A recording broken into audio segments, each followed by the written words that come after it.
Hello and welcome to True Love, No Shame, a podcast on recovering from Christian purity culture. I'm Danny Fankhauser, author of Shameless, How I Lost My Virginity and Kept My Faith. You can learn more at shamelessthebook.com. I'm here today with Laurie Davis Edwards, founder of The Worthy One, a community to empower women in their love lives, and author of Love at First Click. So, Laurie, just to get started, so you're actually just about to launch The Worthy One, and your background before this was more of an online dating consultant. Do you want to talk to us about kind of how the change happened? Sure. Yeah. So we are launching The Worthy One soon. The interesting thing is I feel like I've been doing it for the last 18 months, just under the eFlirt name. So eFlirt is my original brand. You can still find it at eflirtexpert.com. And, what I did under that brand is we helped people date online, write their profiles, manage their accounts, even for them. Back in the day, we used to write their messages for them, search for them, and really help them make decisions with their love lives, because that can feel really overwhelming sometimes when you're online. But what I found through that work is that the really great thing is that half of our clients were in relationships after working with us. And while that's so exciting, I started to get kind of curious about the other 50, what's happening with all these other people. And I realized that the ones who had moved towards a relationship, they really were the type of people who used the coaching that was offered to them, that we offered in all of our packages. And they used the coaching to challenge themselves, to challenge their beliefs that they held and about dating and love and what that could mean for them, and move through their fears. And so they moved to a place of worthiness when it came to love. And that's what the coaching did for them.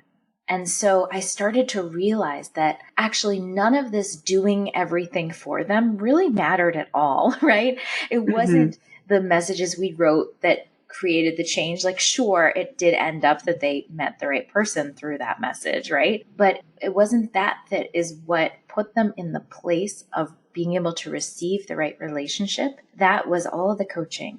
So about 18 months ago, we stopped doing everything for you and instead just started coaching my clients deeper through the things that were blocking them from finding love. And that is now what The Worthy One is. The Worthy One, really, we focus on women, helping women, because there are so many stories that we tell ourselves. And a big one is that we're not good enough, right? We're not skinny enough. We're not pretty enough. We're not smart enough. We second guess ourselves all the time. And instead, we should really be asking ourselves, who is worthy of you, right? Who is worthy of you? Not who are you worthy of? So what we do at The Worthy One is coach women deeply through releasing these stories and these fears that we hold on to, that we don't want to feel in our whole lives, not just in our love lives. This reminds me so much of Brene Brown's TED Talk on vulnerability, and kind of this idea that people's experiences are defined by their core beliefs about the world. Yes, exactly. And how appropriate that we are here to talk about a core belief, right? Yes. So, and the other thing I love is in your TED Talk on digital dating, you talk about how you were really inspired by your mother's choice about who to marry, and that kind of led to you doing this kind of work. So that was kind of I guess, the implicit message that you learned from your mom. But were there any sort of explicit messages, or what did they tell you about dating intimacy growing up? Yeah, well, the interesting thing is I was raised Catholic, and my mom was Catholic as well, obviously. And especially in, a God-fearing woman, you would just say yes, especially back then in the early 80s, to the man who was going to be the dad to your child. You would just marry them. And he asked her to get married, and she said no because she didn't love him. And so the biggest message I heard from my mom was that you choose love, right? And you honor love. And that is way more important to lead with And that's what she taught me. She taught me to kind of lead my whole life with love, which is part of what's led me to here in my career, right? But, the interesting thing is that my whole life, I got to see my mom fall in love because she did remarry, or not remarry. She married the man who I called dad around the time I was 6. And it was so beautiful to watch that happen, to watch the way he treated her, to watch the way that she looked at him, right? All those little moments that we're really taught these days from like fairy tales, or we have this image in our head of what it's like. Like I got to see that firsthand. I also got to see their little tiffs and conflicts firsthand and recognize that love isn't perfect. No relationship is perfect. So that's something that I learned really early on too. Mm-hmm. Yeah. What led them to this decision to marry, I think that like seeing the progression of their relationship was something that was really special for me, and what my place was within their relationship too, and how he treated me like throughout the journey, and the closeness that we got in that they're coming together.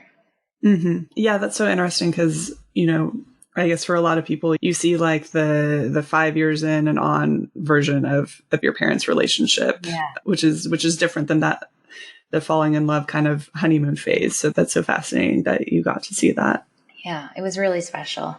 Yeah. So with your first brand, eFlirt, you really focused on online dating, and I think it's gotten to be fairly common now, but I think over the past 10 years was kind of new and different and probably challenging for a lot of people. So as being an expert on it now, what do you think are some of like the misconceptions or the most important things for people to know when they're first starting out?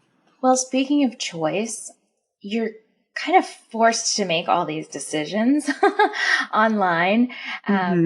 And it can seem really exciting at the beginning. And then what I see is a lot of people get really disheartened by it. And part of it is because we get too choosy, I think one of the big things that I took away from my mom's story is that there is no perfect, right?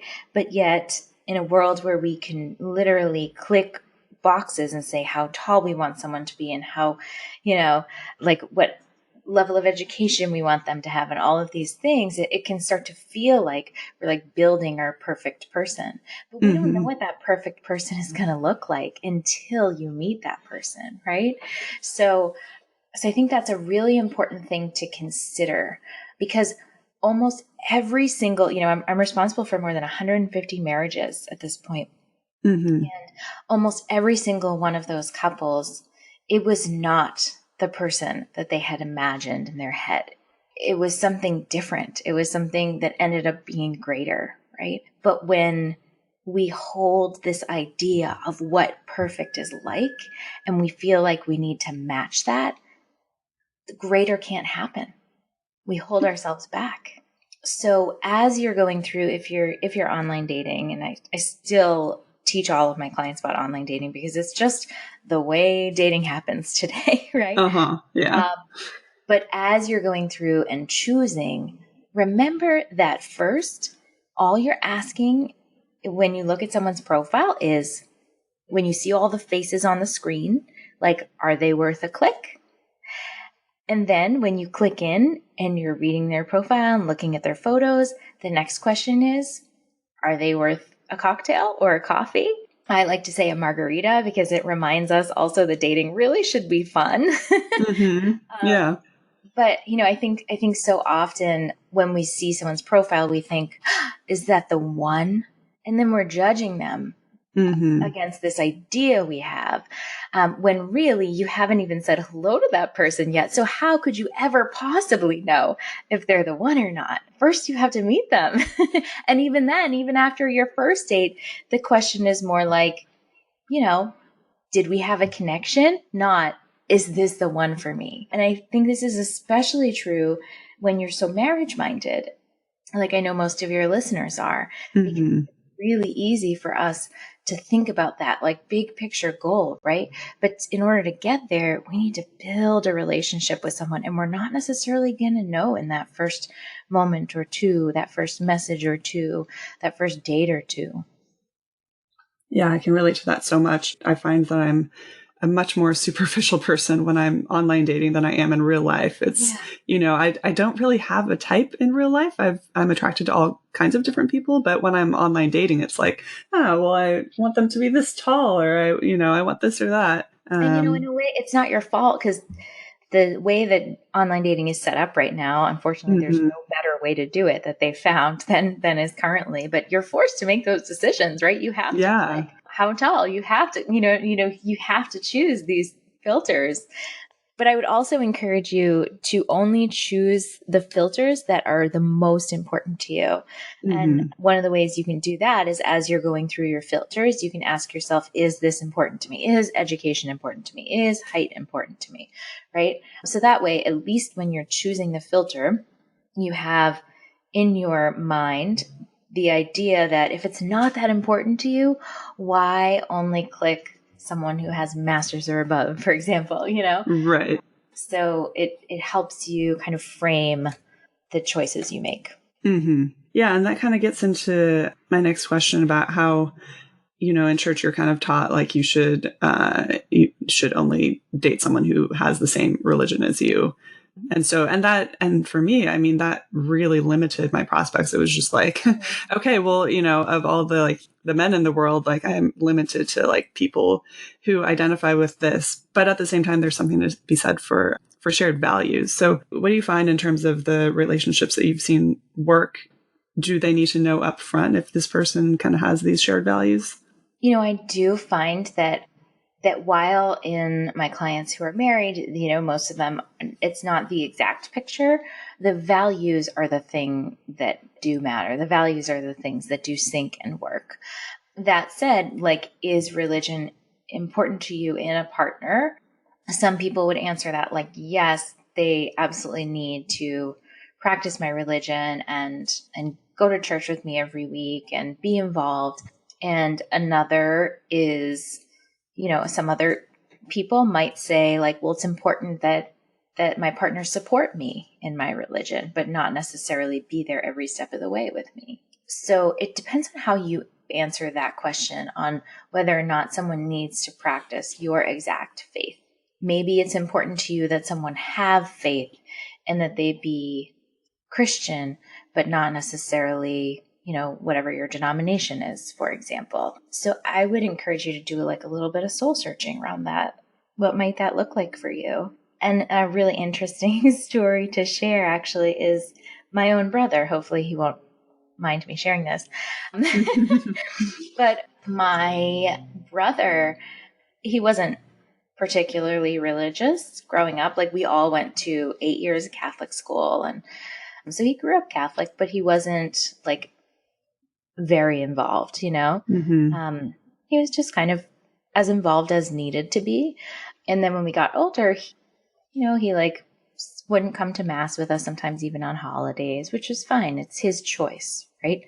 But he met an amazing woman who is really Christian, and now so is he. Mm-hmm. And it kind of like reconnected him to the church, and they are really involved. She volunteers a lot, and so does he. And they did pre-Cana together, and it's been really beautiful for me to watch this, like, my brother becomes so connected to God again. So obviously that's not the norm, and you don't want to date with it in mind that they can change. Mm-hmm. Yeah. But the possibility is there. It's always there. Mm-hmm. Mm-hmm. Yeah, totally. Sometimes seeing someone else care so deeply about something can bring that out in you as well. Yeah. But likewise, like, I am Christian, and my husband grew up Christian too, and he doesn't really practice now. And I've reconnected with the church and he hasn't, but that's okay for me. He supports me in it. And that's really what's most important to me. He supports, like, we will raise our daughter Christian, and we have. We have already started. She's 6 months old.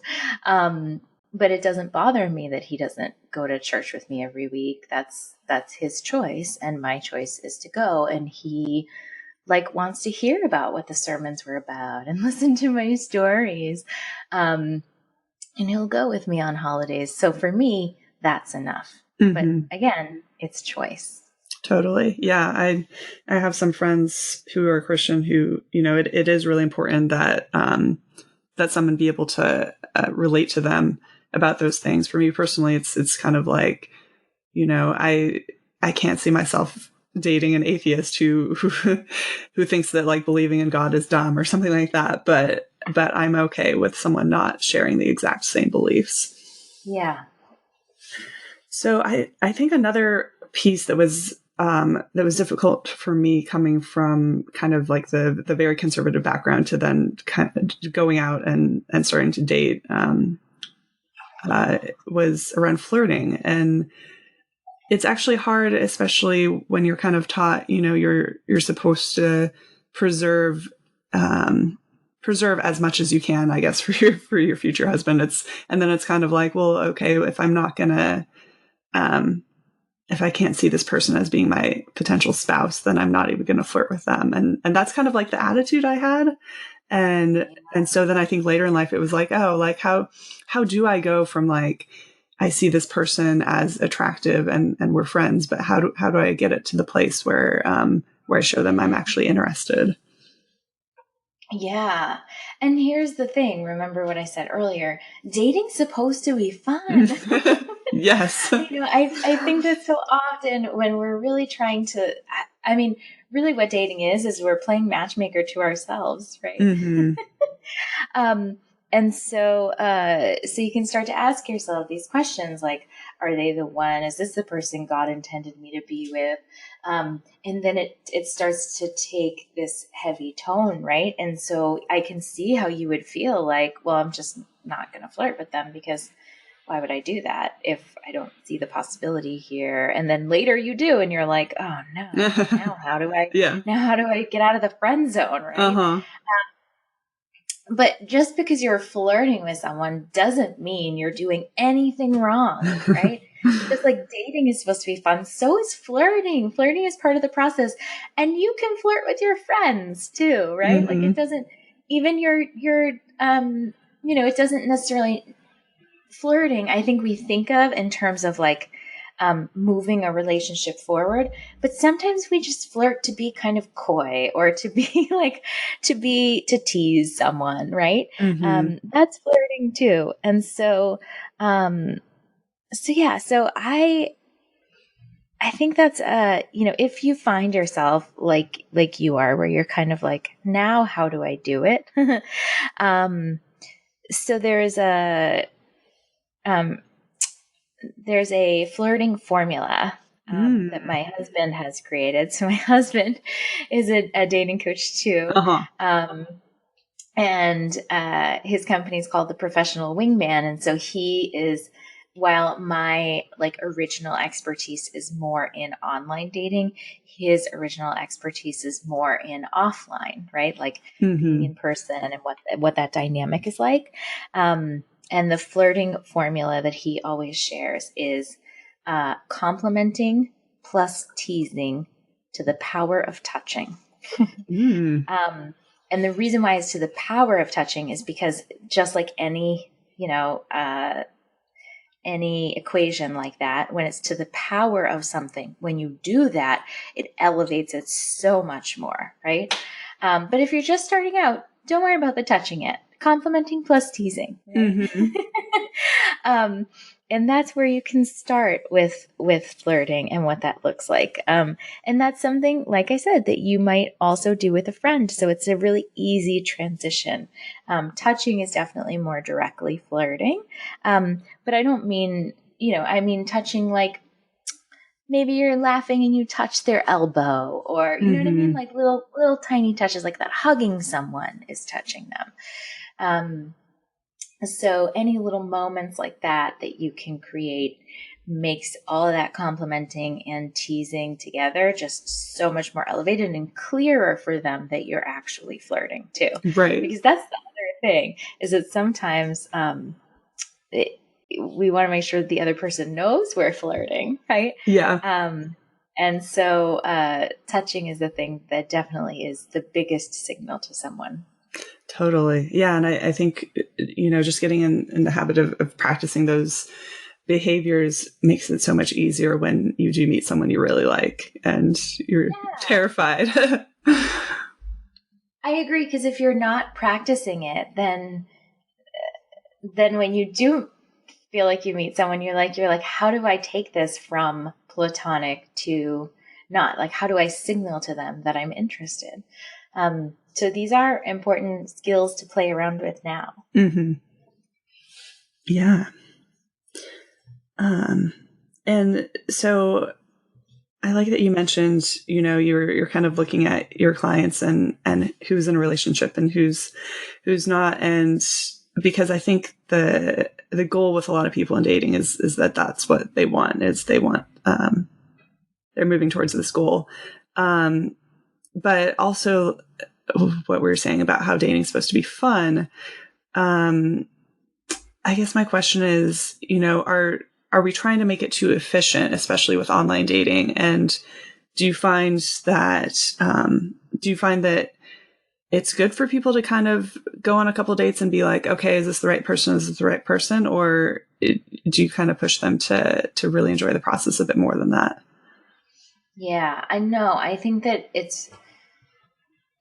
so it's very unlikely, if you're dating, if you haven't dated before, it's very unlikely that the very first person you date is going to be your lifelong partner.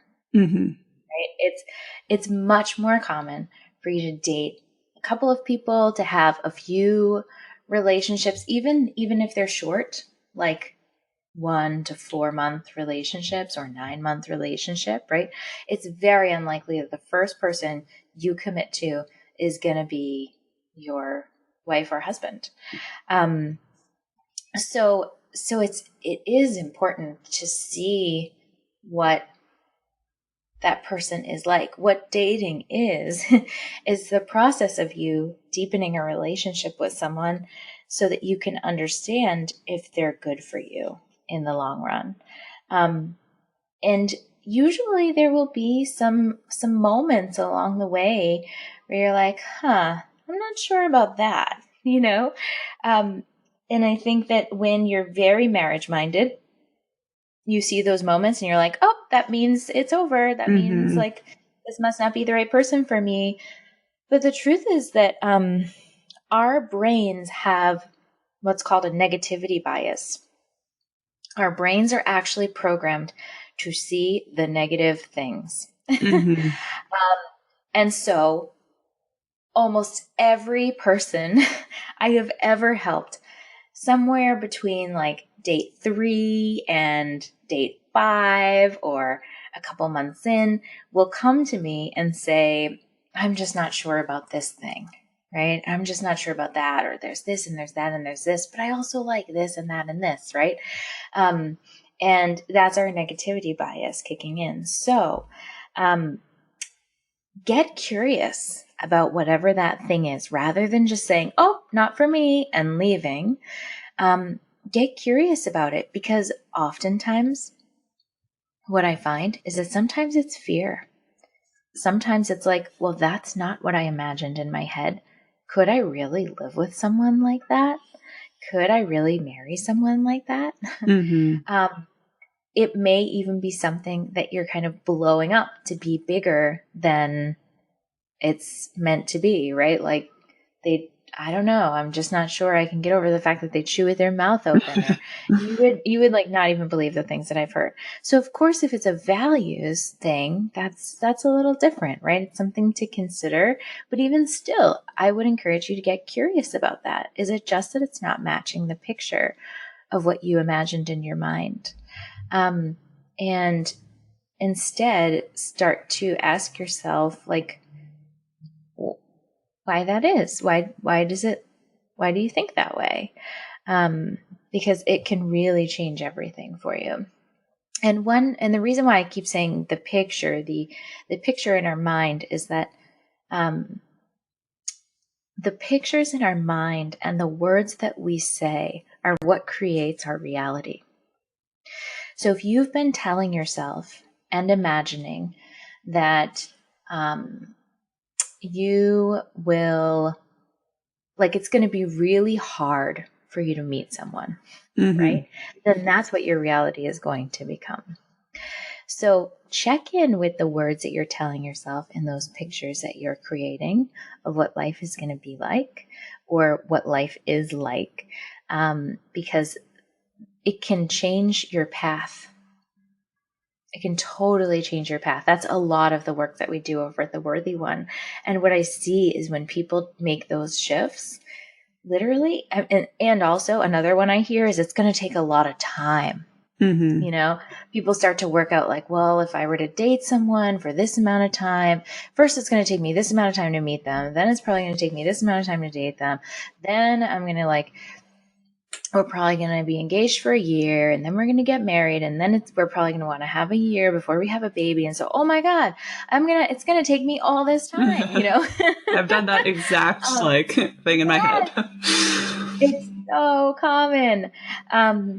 But here's the thing. Sometimes I have a program for women called Abundant Love. And the last group that I did, it's a group coaching program. 40% of the women by the end of the program were in committed relationships, and it's 2 months long. Oh, wow. They were in relationships after 2 months. 20% of them met their significant other after 2 weeks. Wow. It does not take a lot of time. Yeah. If you don't want it to, if you change those words, it doesn't take a lot of time. It's not so hard. It's not all of those things.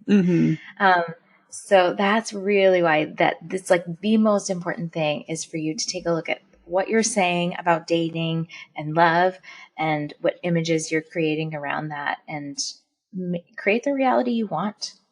Yeah. Yeah. Our expectations can really get in the way.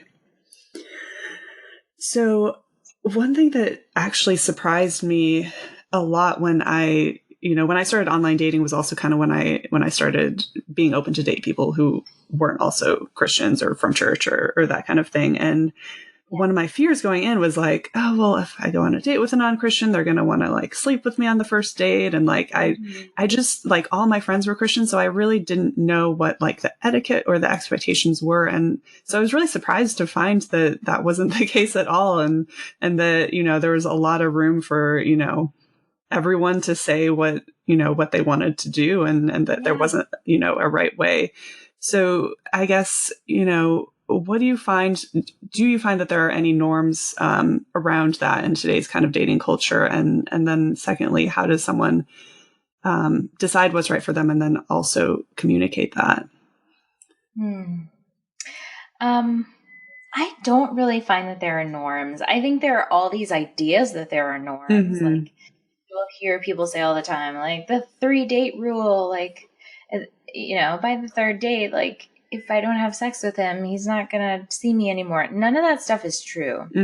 I mean, literally, I've worked with thousands of people, and I can tell you that they've all kind of been on a different timeline as far as sex and intimacy is concerned.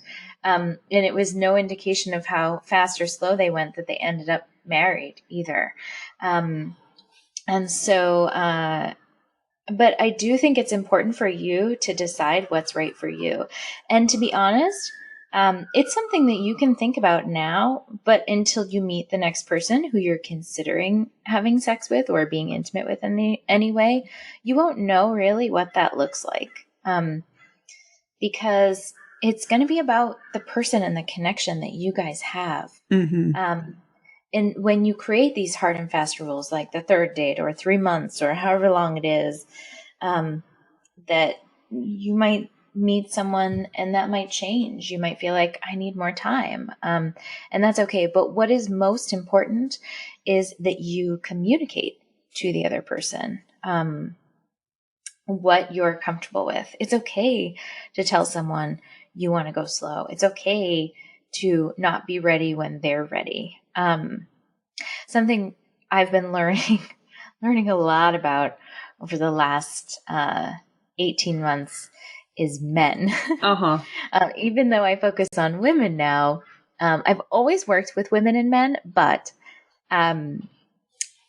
last year, my husband and I created a program together called Fearless Dating, and we help men only in this program. And so imagine it's a group of men, and my husband is leading it, and then I'm like kind of co-leading it, and so I just have heard so much real talk from men about what they're really thinking and wondering and questioning, and I've noticed a lot about men and sex, especially men who aren't very religious, and but all these men that we work with are long-term relationship minded. Like they all want to be in a relationship. And the one thing that I've learned, and my husband will tell you too, is that like men, they're kind of okay with having sex whenever.